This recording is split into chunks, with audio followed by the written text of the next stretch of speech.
ভিত্তিতে কি আপনি বলছেন? আমাকে না, রিয়ামণিকে 1 কোটি টাকা দিবে হিরো আলম যদি আমার সাথে ভিডিও না বানায়। এটা কি রিয়া আপুকে বলেছে? রিয়া আপু হিরো আলম তার জন্য পাগল, কি বলছি বুঝছেন? তার রিয়া জন্য আপুকে কুত্তা পাগল হিরো টাকা আলম। দিবে হিরো আলম, সেটা কি আপনাকে বলেছে? জি রিয়া আপুর কাছে আমি প্রশ্ন করছি। না, বলে নাই তো।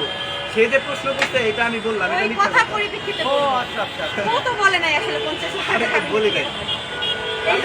তার মানে আমরা ধরে নিতে পারি প্রতিহিংসার কারণে হিরো আলম আপনাদের পিছনে লেগেছে প্রতিহিংসার জন্য। খুব চলে।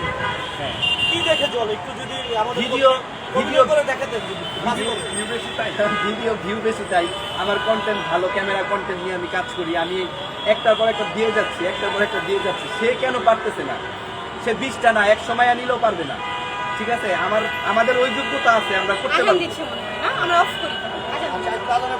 ঠিক আছে, সবাই ভালো থাকবে। একটু দাঁড়ান, এমন একটু বসেন হ্যাঁ আন না 30 সেকেন্ড 30 সেকেন্ড আমরা তো আচ্ছা, আজকে যে এই যে হিরো আলম এবং আপনারা যে একসাথে আপনারা যাওয়ার পরে একটু শেষ করি একবার। এটাও ভিডিও দিবেন? না না না এটা ভিডিও